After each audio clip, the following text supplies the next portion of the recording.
Hello students, welcome to CRP academy. CRP একাডেমিতে তোমাদের সকলকে স্বাগত এবং প্রত্যেককে গুড ইভিনিং। আমরা upcoming WB SSC group C এবং গ্রুপ ডি পরীক্ষাকে লক্ষ্য করে প্রত্যেকদিন রাত 9টা থেকে সম্পূর্ণ নতুন সিলেবাস অনুযায়ী 30টি করে বাছাই করা প্রশ্নোত্তর প্র্যাকটিস করছি। আজকে আমরা 5 নম্বর প্র্যাকটিস সেট করব। বিগত ক্লাসগুলো যারা দেখোনি তারা অবশ্যই কিন্তু দেখবে, খুবই গুরুত্বপূর্ণ এবং সিলেবাস অনুযায়ী প্রশ্নোত্তরগুলো করানো হচ্ছে, আমাদের প্লেলিস্ট করা রয়েছে, সেখান থেকে দেখে নেবে। সিআরপি একাডেমির তত্ত্বাবধানে পরীক্ষার সেরা প্রস্তুতি এবং গাইডেন্স তোমরা পাচ্ছ। তো চ্যানেলে নতুন হয়ে থাকলে চ্যানেলকে সাবস্ক্রাইব করো, পাশের বেল আইকনটা প্রেস করে রাখো, সাথে আমাদের অফিসিয়াল টেলিগ্রাম চ্যানেলে যুক্ত হয়ে যাও এই সমস্ত ক্লাসের পিডিএফ, বিষয়ভিত্তিক মক টেস্ট, ফ্রি সাপ্তাহিক কারেন্ট অ্যাফেয়ার্স এবং ফ্রি সাপ্তাহিক ফুল মক টেস্ট পাওয়ার জন্য। তো যাই হোক, ক্লাসটা শুরু করবো তার আগে গ্রুপ সির যে তোমাদের সিলেবাস রয়েছে দেখে নিতে পারো। ইতিহাস, ভূগোল, সংবিধান, এনইপি থেকে প্রশ্ন আসবে, জেন্ডার অ্যাওয়ারনেস, তারপর হচ্ছে ভারতবর্ষের ট্র্যাডিশন এবং কন্টেম্পোরারি পপুলার কালচার থেকে আসবে, basic computer knowledge, environment awareness, current economic affair, sports এবং ইনোভেশন এবং ইনভেনশন ইন সায়েন্সের উপর থেকে প্রশ্ন উত্তর আসবে। তো সেই অনুযায়ী আমরা ক্লাস করছি। গ্রুপ ডি সিলেবাসেরও সেমই রয়েছে, দু একটা টপিক বাদ দিয়ে। তো যাই হোক, প্রথম প্রশ্ন দেখো আজকের ক্লাসের, কোন সংবিধান সংশোধনের মাধ্যমে দিল্লিকে জাতীয় রাজধানী অঞ্চল হিসাবে ঘোষণা করা হয়?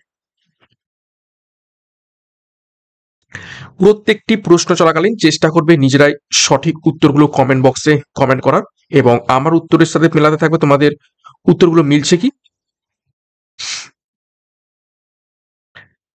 তো সঠিক উত্তর এখান থেকে হয়ে যাবে, দেখো অপশন বি, 69তম সংবিধান সংশোধনীর মাধ্যমে দিল্লিকে জাতীয় রাজধানী অঞ্চল হিসেবে ঘোষণা করা হয়। কত সালে হয় এটি? 1991 সালে। নেক্সট 2 নম্বর প্রশ্ন, হরপ্পা সভ্যতার কোথায় তামার চাকার নিদর্শন আবিষ্কৃত হয়েছিল? নিচের কোন শহরে?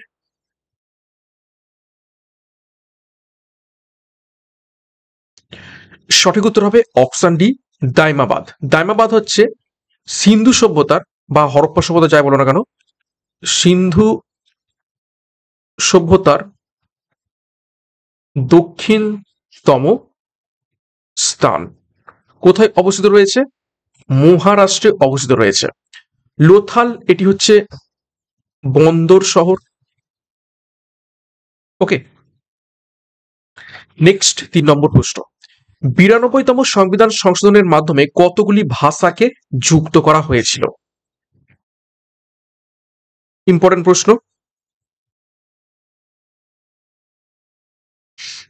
তো সঠিক উত্তর এখান থেকে হয়ে যাবে, দেখো অপশন সি, 4টি ভাষাকে যুক্ত করা হয়েছিল। কি কি? বোডো, ডংরি, এছাড়া কি মৈথিলি এবং সাঁওতালি।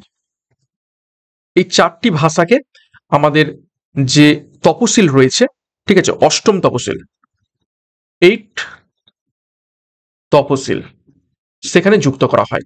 বর্তমানে কতগুলো ভাষা রয়েছে?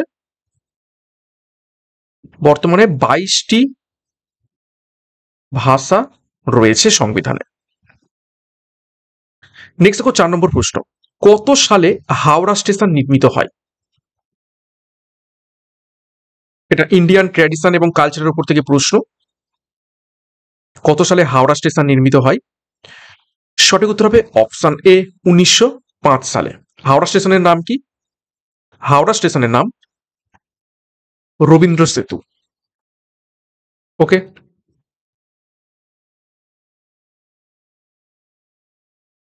নেক্সট 5 নম্বর প্রশ্ন, কলকাতা রাজভবন কবে নির্মিত হয়?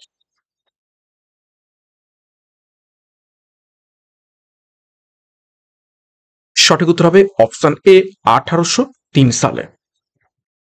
নেক্সট গুরুত্বপূর্ণ ঘোষণা, ডাব্লিউবি এসএসসি গ্রুপ সি এবং গ্রুপ ডি পরীক্ষাকে লক্ষ্য করে 50 দিনের চ্যালেঞ্জ কোর্স লঞ্চ করা হয়েছে। সম্পূর্ণ নতুন সিলেবাস অনুযায়ী এখানে তোমরা প্রস্তুতি পাবে প্রত্যেকটা বিষয় এবং টপিক ধরে ধরে। যোগাযোগ করো 9647553612 নম্বরে পরীক্ষার সেরা প্রস্তুতি নেওয়ার জন্য। বিস্তারিত ডিসক্রিপশন বক্সে পেয়ে যাবে, এখনই যুক্ত হয়ে যাও। 6 নম্বর প্রশ্ন, ভারতের জাতীয় সঙ্গীত গাইবার সময়সীমা কত?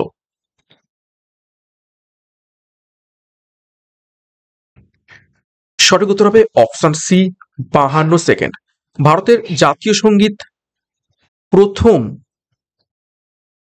গাওয়া হয় কত সালে? 1911 সালে কংগ্রেসের কলকাতা অধিবেশনে। ঠিক আছে, নেক্সট দেখো 7 নম্বর প্রশ্ন। কোন ভারতীয় সুপার বাগ ব্যাকটেরিয়ার আবিষ্কর্তা? নিচের কোন ভারতীয় সুপার বাগ ব্যাকটেরিয়া তার আবিষ্কর্তা? বিভিন্ন ইনভেনশনের উপর থেকে প্রশ্ন উত্তর আসবে।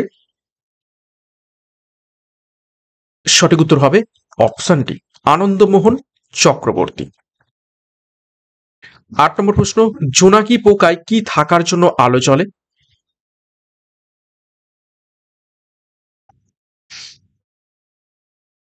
সঠিক উত্তর হবে অপশন বি ফসফরাস ডাইহাইড্রেট থাকার জন্য। 9 নম্বর প্রশ্ন। স্বাধীন ভারতের প্রথম অর্থমন্ত্রী কে ছিলেন? ইকোনমিক্স এর উপর থেকে প্রশ্ন, তোমাদের ইকোনমিক কারেন্ট অ্যাফেয়ার্স এর উপর থেকে প্রশ্ন থাকবে। আমি সেরকম কিছু কারেন্ট অ্যাফেয়ার্সও নিয়ে আসবো, প্রত্যেকটা সেটাই একটা দুটো রাখার চেষ্টা করছি, তার সাথে চিরাচরিত প্রশ্নও থাকবে। এটা ইতিহাস বলতে পারো, ইকোনমিক্স বলতে পারো, দুটোই। তো সঠিক উত্তর হবে অপশন সি আর কে সম্মুখম চেট্টি। 10 নম্বর প্রশ্ন। বন্দিপুর জাতীয় উদ্যান কোন রাজ্যে অবস্থিত রয়েছে?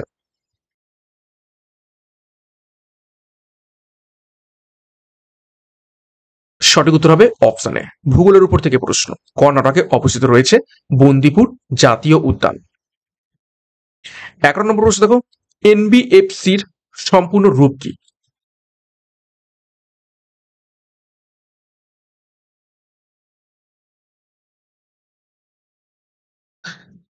চারটি অপশন রয়েছে, সঠিক উত্তর হবে option C non banking financial companies হয়ে যাবে এনবিএফসির সম্পূর্ণ রূপ।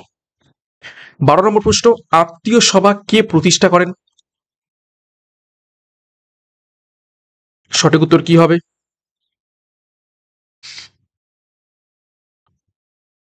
তো সঠিক উত্তর হয়ে যাবে এখান থেকে, দেখো অপশন সি রাজা রামমোহন রায় আত্মীয় সভা প্রতিষ্ঠা করেন। কত সালে? 1815 সালে।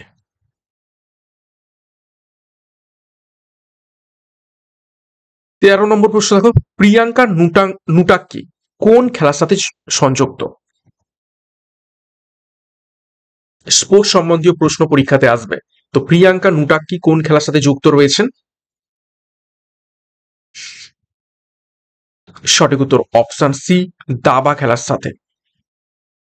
14 নম্বর প্রশ্ন। লোসার উৎসব কোথায় পালিত হয়? নিচের কোন রাজ্যে? কালচার এবং ট্র্যাডিশন থেকে প্রশ্ন। সঠিক উত্তর হবে অপশন এ লাদাখে। নেক্সট দেখো 15 নম্বর প্রশ্ন। কোন সালে 14টি ব্যাংকের রাষ্ট্রীয়করণ করা হয়েছিল? খুব ইম্পর্টেন্ট প্রশ্ন ইকোনমিক্সের উপর থেকে।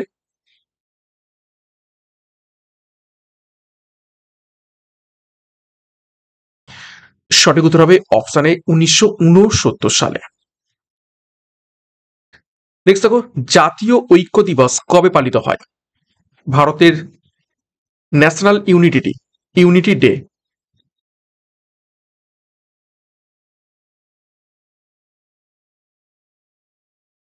সঠিক উত্তর হবে অপশন সি 31 অক্টোবর। এবং এই দিন কি, কিসের জন্য এইটা পালন করা থাকে? এই দিন হলো সর্দার বল্লভ ভাই প্যাটেলের জন্মদিন। 17 নম্বর প্রশ্ন। এলআইসির বর্তমান চেয়ারম্যান কে? ইকোনমিক কারেন্ট অ্যাফেয়ার্স উপর থেকে প্রশ্ন। বর্তমান চেয়ারম্যান কে রয়েছেন এলআইসির লাইফ ইন্স্যুরেন্স কর্পোরেশন? সঠিক উত্তর হয়ে যাবে অপশন ডি আর দোরাইস্বামী। 18 নম্বর প্রশ্ন পরিবেশের উপর থেকে প্রশ্ন। ভারতীয় আবহাওয়া বিভাগের সদর দপ্তর কোথায় অবস্থিত রয়েছে? নিচের কোন শহরে?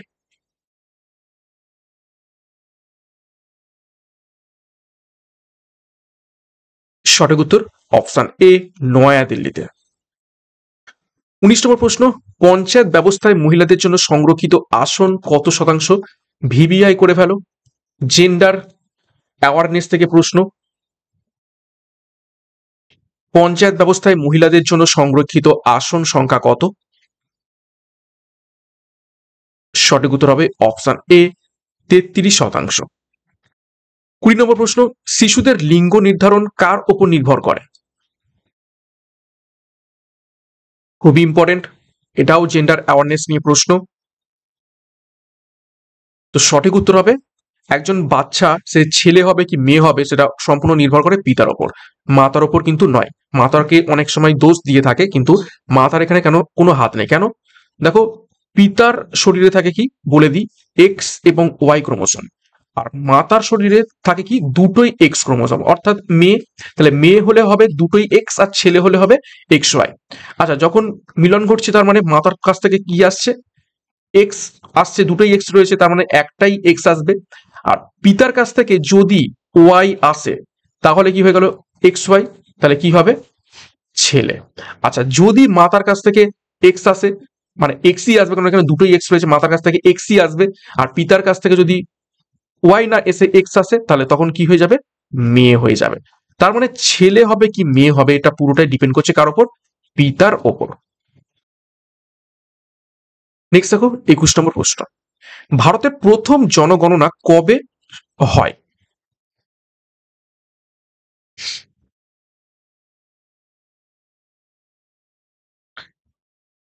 তো সঠিক উত্তর এখান থেকে হয়ে যাবে অপশন সি, 1872 সালে ভারতে প্রথম জনগণনা হয়। নেক্সট দেখো 22 নম্বর প্রশ্ন, ইতিহাসের উপর থেকে প্রশ্ন, ঋগ্বেদে মোট কতগুলি সূক্ত রয়েছে বা মন্ত্র বলতে পারো?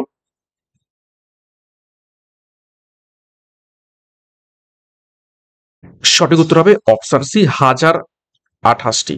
এবং 1028 বার কি রয়েছে? ওম। ওম যে শব্দটা, এই ওম শব্দটিও 1028 বার রয়েছে। ঠিক আছে, ঋগ্বেদ কটা মণ্ডলে বিভক্ত? 10টি মণ্ডলে বিভক্ত। নেক্সট দেখো 23 নম্বর প্রশ্ন, হর্নবিল উৎসব কোন রাজ্যে পালিত হয়?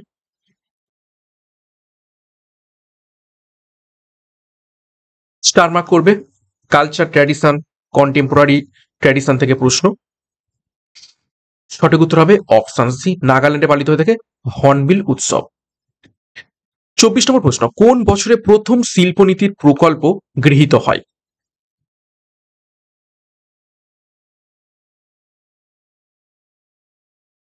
সঠিক উত্তর হবে অপশন এ, 1948 সালে। 25 নম্বর প্রশ্ন, জাতীয় মহিলা কমিশনের বর্তমান চেয়ারপারসন কে রয়েছেন?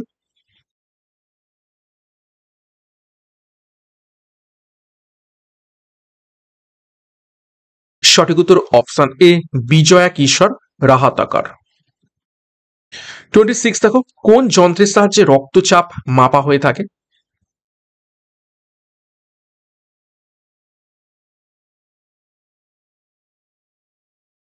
সঠিক উত্তর হবে অপশন সি, স্পিগমো ম্যানোমিটারের মাধ্যমে। 27 দেখো, জেন্ডার পে গ্যাপ কমানোর জন্য সবচেয়ে কার্যকর নীতি কোনটি বলে আন্তর্জাতিক শ্রম সংস্থা উল্লেখ করেছে? জেন্ডার অ্যাওয়ারনেস নিয়ে প্রশ্ন, জেন্ডার পে গ্যাপ কমানোর জন্য সবচেয়ে কার্যকর নীতি কোনটি বলে আন্তর্জাতিক শ্রম সংস্থা উল্লেখ করেছে? তো সঠিক উত্তর হবে অপশন ডি, সমান কাজের জন্য সমান মজুরি, আইনগতভাবে কঠোর প্রয়োগ। অর্থাৎ একই কাজ যখন ছেলে এবং মেয়ে করে তাহলে দুজনকেই সমান মজুরি দিতে হবে। 28 দেখো, এনইপি 2020 অনুযায়ী একাডেমিক ব্যাংক অফ ক্রেডিটস বা এবিসি এর প্রধান উদ্দেশ্য কি?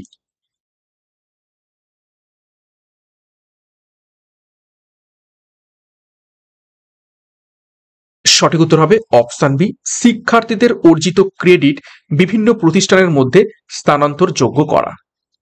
ওকে, খুব ইম্পর্টেন্ট প্রশ্ন। নেক্সট দেখো 29 নম্বর প্রশ্ন, এনইপি 2020 অনুসারে শিক্ষা ব্যবস্থার 5+5 3+3+4 শেষের যে 4 বছর, শেষের যে 4 বছর 14 থেকে 18 বছর কোন বৈশিষ্ট্যকে সবচেয়ে বেশি জোর দেয়? চারটি অপশন দেখো, দেখে উত্তর করার চেষ্টা করবে।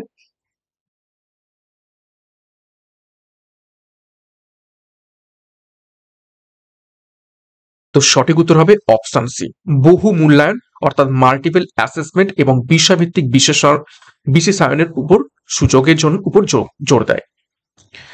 30 নম্বর প্রশ্ন এবং কম্পিউটার থেকে একটি প্রশ্ন দেখো, শেষ প্রশ্ন আছে ক্লাসের। ইউএসবির পূর্ণ রূপ নিচের কোনটি?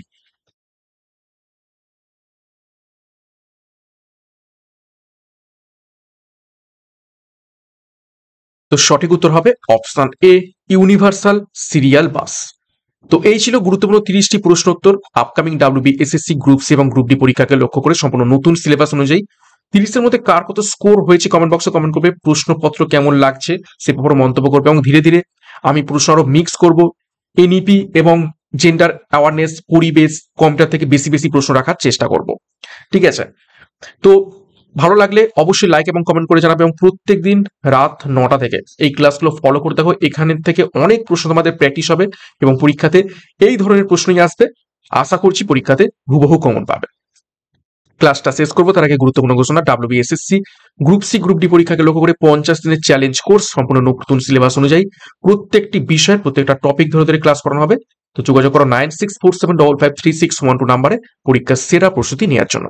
বিস্তারিত ডিসক্রিপশন বক্সে রয়েছে, সেখান থেকে যুক্ত হয়ে যাও। এবং সিআরপি একাডেমিতে নতুন হয়ে থাকলে চ্যানেলটিকে সাবস্ক্রাইব করো, পাশের বেল আইকন প্রেস করো, সাথে টেলিগ্রামে যুক্ত হয়ে যাও। তো আজকের মতো ক্লাসটা এখানেই শেষ করছি। প্রত্যেককে all the best, thank you, by.